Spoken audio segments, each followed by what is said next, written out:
Assalamualaikum warahmatullahi wabarakatuh.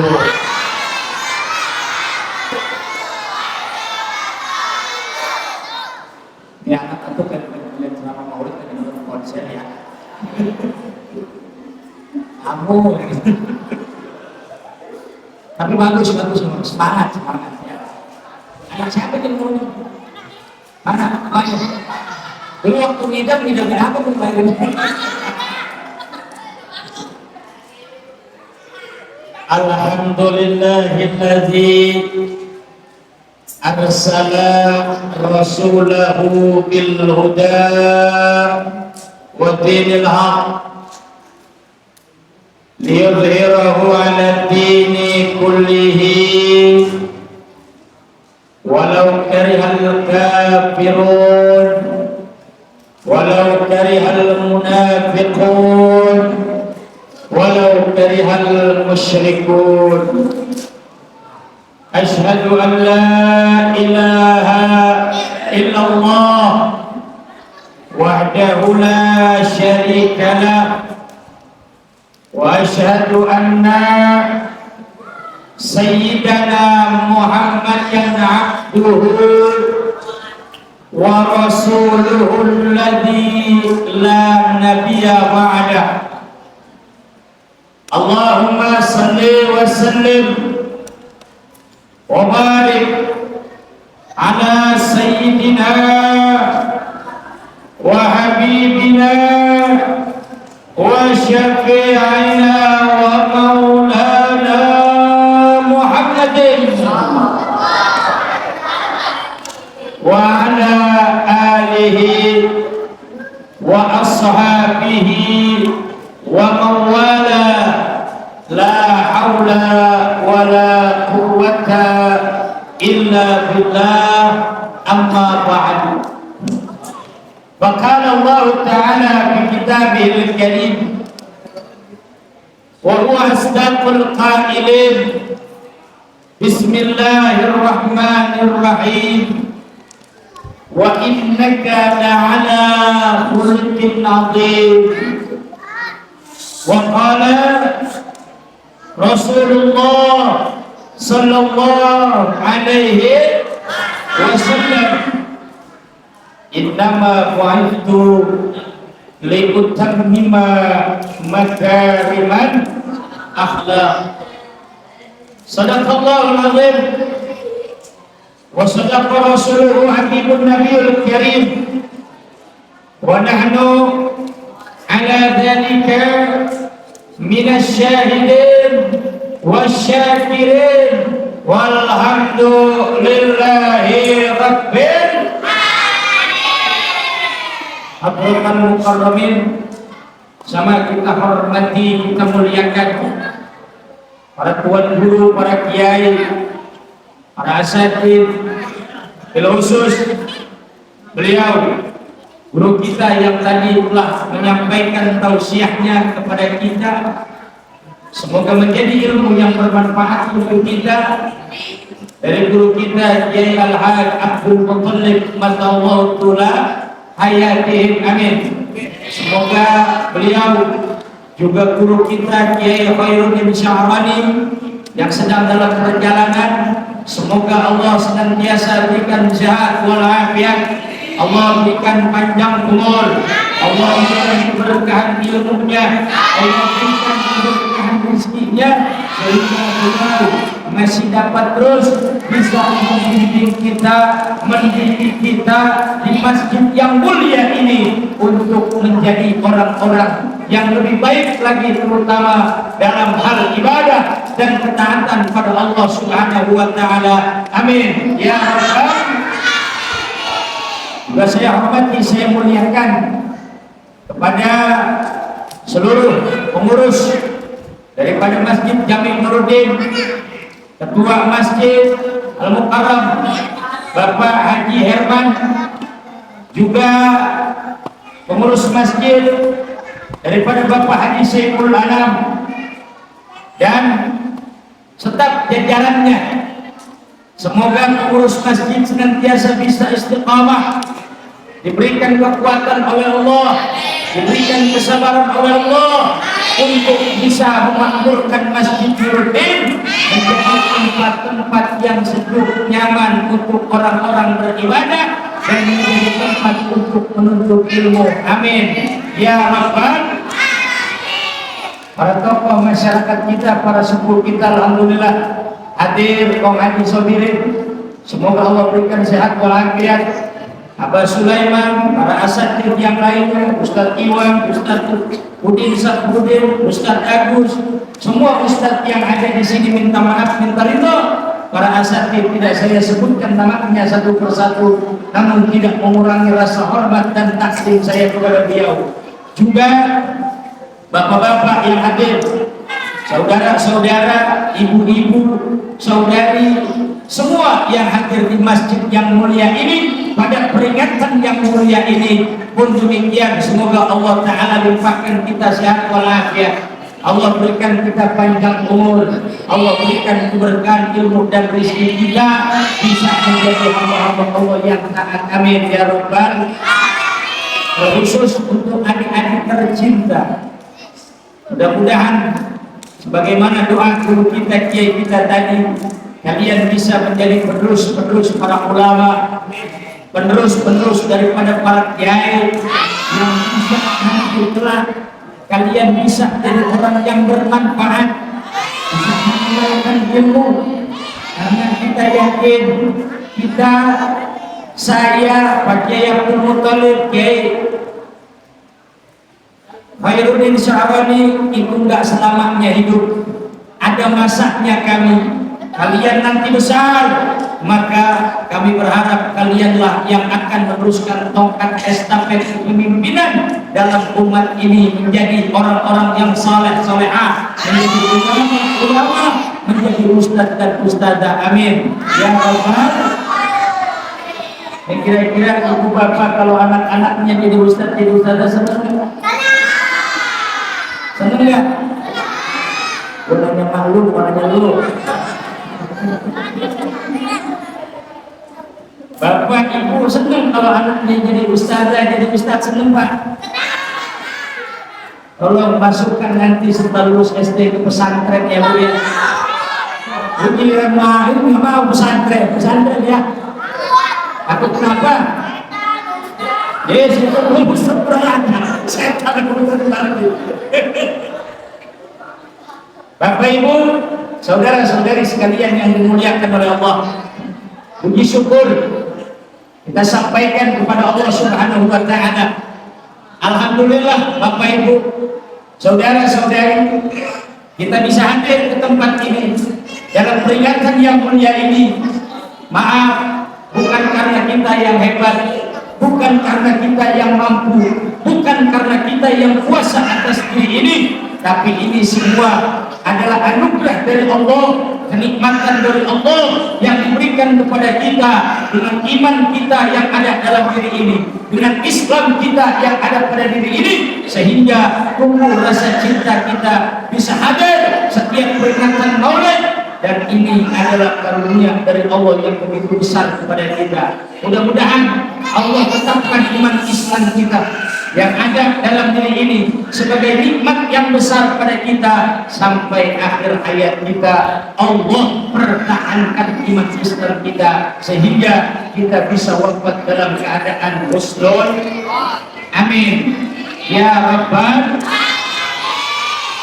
Salawat dan juga salam mari kita sampaikan pada junjungan kita, baginda kita, baginda Nabi Muhammad. Ya alhamdulillah, kita semua yang hadir di sini, kita yakin kita adalah umat yang dicintai oleh Rasulullah Sallallahu Alaihi Wasallam, dan kita berusaha untuk menjadi umat yang juga cinta kepada Rasulullah Sallallahu Alaihi Wasallam.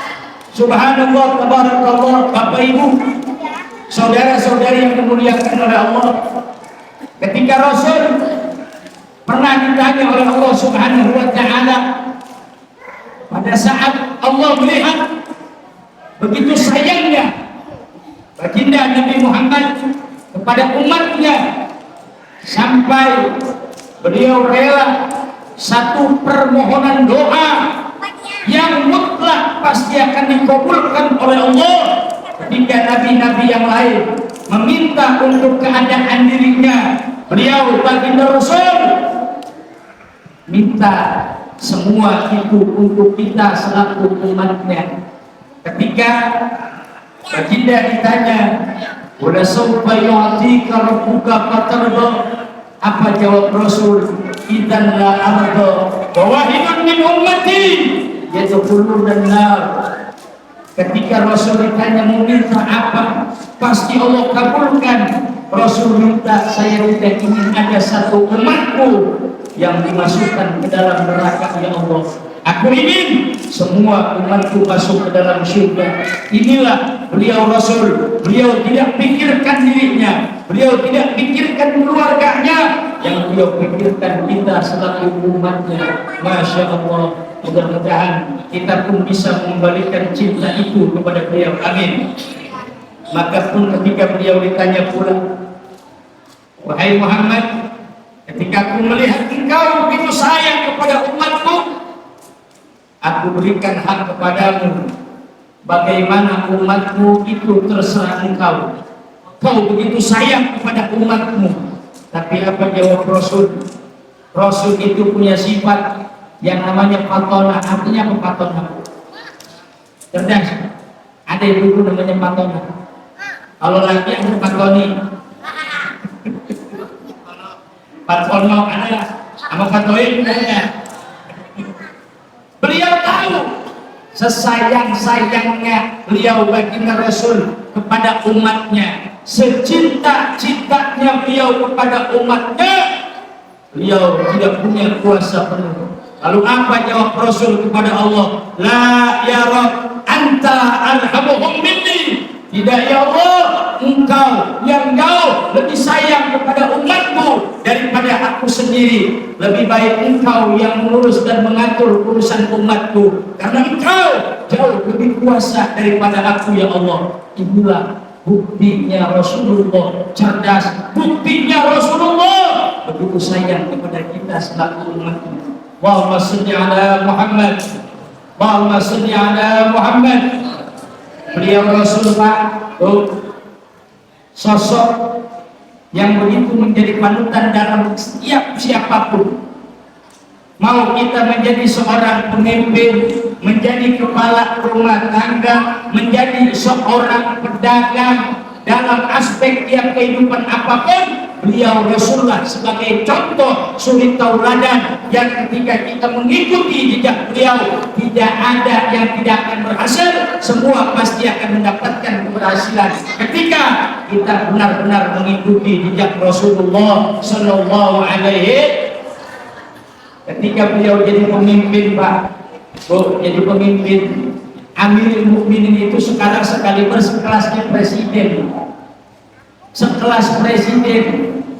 Mohon maaf ketika suatu saat beliau didatangi oleh cucunya. Siapa cucunya Pak? Cucu beliau yang disayang siapa namanya? Sayyidina Hasan dan Husain Nasriddin datang kepada Rasulullah. Kasarnya cucu datang sama engkongnya, datang sama engkong. Oh, minta engkong buat jadi. Rasul itu sering nggak pegang duit pada presiden. Sekarang jangankan presiden, RT nggak ada yang bokeh. Alhamdulillah. Sekarang jadi RT nggak ada yang bokeh. Bokeh dikit ada yang nggak ada. Ada POP-nya. Beliau Rasul presiden, bayangin, ketika diminta oleh anak cucunya minta duit, beliau hati seorang kakek mana Pak yang nggak nangis ketika cucunya minta jajan, kita lagi nggak punya duit. Sedih nggak? Bapak siapa? Bapak siapa? Saya. Kalau kita nggak punya duit.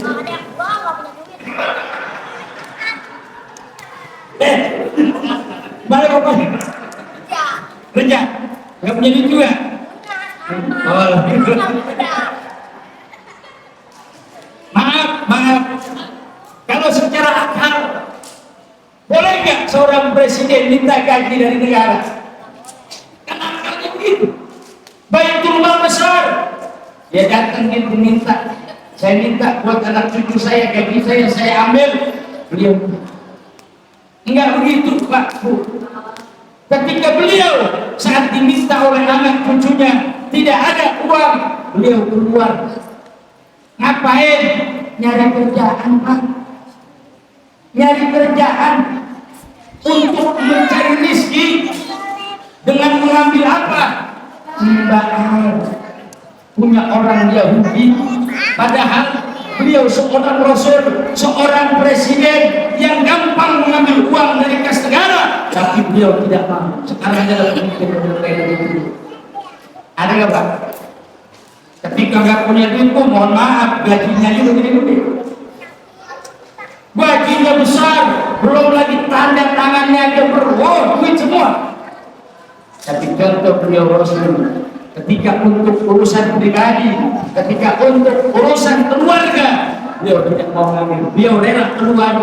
Ketika keluar, beliau keliling rumah-rumah orang kaya, terutama orang Yahudi banyaknya, nawarin jasa.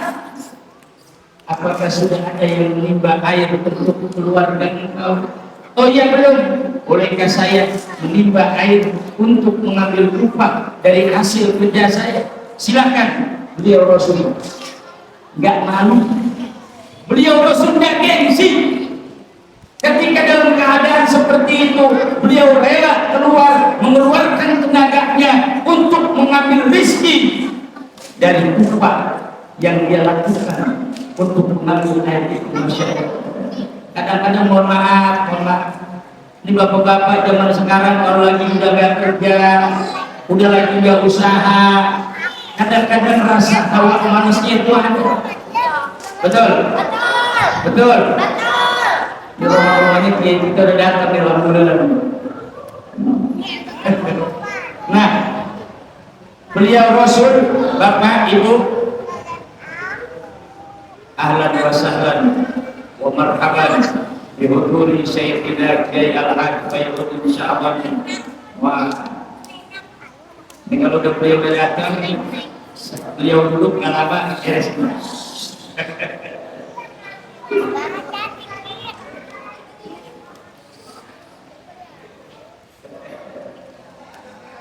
Siap. Biar beliau duduk dulu. Sini dulu ya.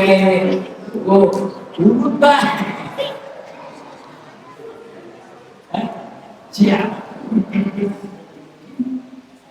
Terus Bu, terus sampai mana tadi Bu? Nah itu dia lupa itu. Sampai nih Mbak. Ayo. Ketika beliau Rasul menimba air, baru dapat 1 timba, 2 timba, 3 timba, sedangkan mungkin itu tempat kalau mau diisi dengan timba harus 10 sampai 15 timba, baru sekitar 5 timba kurang. Timba itu putus talinya, jatuh ke sumur. Orang Yahudi tadi ketika melihat timba yang dipakai Rasulullah jatuh, dia marah Pak, marah. Bos, kadang-kadang kalau ada anak buah yang kerjanya nggak benar, suka marah kan Bos?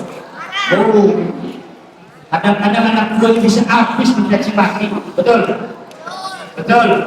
Begitupun Rasul tidak lepas dari hinaan dan cacian.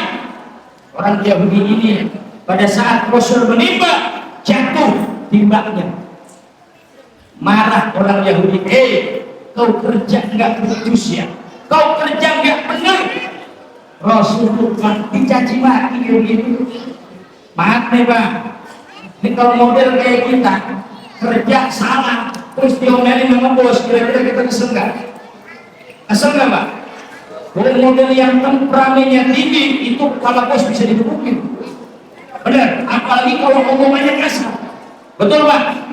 Nggak peduli mau dia bos, kadang-kadang anak buah bisa melawan bosnya. bahkan ada sampai anak buah yang berani membunuh bosnya karena sakit hati. Betul, betul. Beliau Rasul marah nggak terjadi caci bu? Marah. Maaf Bapak, bukan hanya dicaci, sampai ketika dicaci maki Rasul diam, Rasul tidak marah. Ditampar wajah Rasul yang mulia oleh orang yang ditampar. Beliau Rasul ditampar. Apa Rasul juga balas? Enggak. Model kayak kita kayak begitu Pak.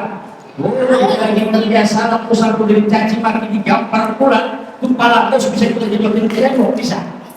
Oh bisa Pak. Kita lagi kerja walaupun salah sedikit terus sudah dimarahin digampar pula kita. Oh kalau model orang-orang bisa bawa golok, bisa bawa celur, bisa bawa kerja. Tapi Rasul buat niat begitu. Rasul diam. Lalu Rasul berhenti. Ketika itu dikasih ketep uangnya. Tiba-tiba orang Yahudi ini melihat nengok ke sumur. Timba yang tadinya putus, yang tadinya jatuh itu ember ada di bawah. Tiba-tiba kok tersambung kembali, embernya sudah nyangkut lagi di iketan di tambangnya. Kaget ini orang Yahudi. Kok bisa padahal tadi putus? Jelas sudah dilihat jatuh ke dalam sumur, tapi ini kok embernya bisa terikat kembali dengan tali langsung ada di atas. Dia mengingat siapa orang tadi, orang yang ketika aku marahi, aku caci, aku maki, dia tidak membalas sekalipun. Bahkan ketika aku tampar wajahnya, jangankan dia menjawab, jangankan marah, untuk sekedar membela diri saja tidak. Sampai gemetar dia berpikir seperti itu. Melihat wajahnya yang begitu beda dari yang lain, akhirnya dia baru berpikir, jangan-jangan orang ini bukan orang biasa. Jangan-jangan dia adalah Muhammad, nabinya orang-orang Islam yang dihormati, yang dimuliakan, yang diagungkan.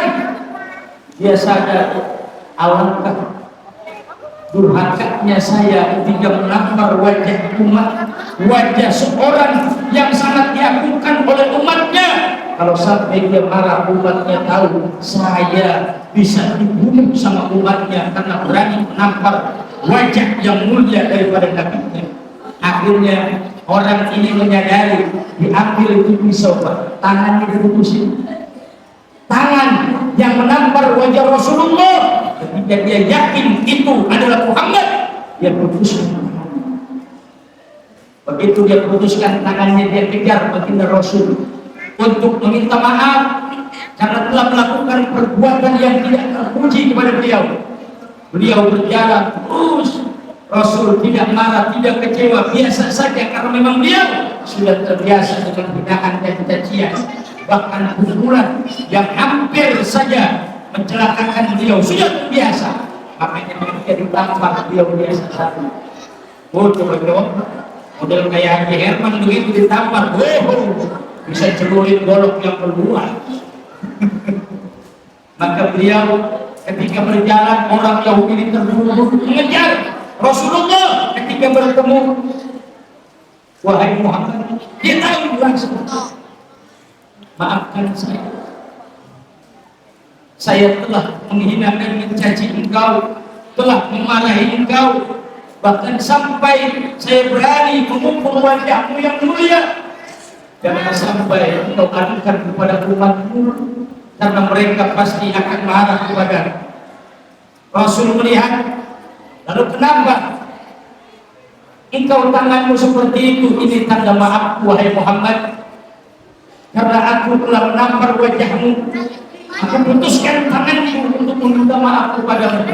Mukanya sudah mulai pucat, yang akan bisa darah, karena darahnya terus mengalir. Inilah kemuliaan beliau. Ketika diambil tangannya, disambungkan kembali oleh Rasulullah, tangan itu kembali seperti semula. Bismillah. Orang Yahudi tadi melihat mukjizat Rasulullah, langsung menyampaikan kepada beliau, asyhadu an la ilaha illallah wa asyhadu anna Muhammadan Rasulullah. Masya Allah. Bapak, Ibu, saudara-saudari, inilah beliau Rasul. Beliau tidak pernah malu untuk mengeluarkan tenaganya walaupun seorang presiden demi mencukupi kebutuhannya sendiri, demi mencukupi pribadinya. Dan beliau sungguh adalah sosok yang begitu pemaaf, walaupun wajah beliau sudah ditampar, walaupun beliau sudah dicaci maki, beliau tidak membalas, bahkan membalas dengan kebaikannya kepada orang itu. Mudah-mudahan akhlak yang mulia ini sedikitnya bisa ada dalam diri kita. Kita bisa menjadi orang yang giat mencari rezeki untuk keluarga kita, siapapun kita, dengan mencari jalan yang halal. Kita tidak gengsi, kita tidak malu selagi itu halal, selagi itu baik, nafkah untuk keluarga kita rela menjalaninya.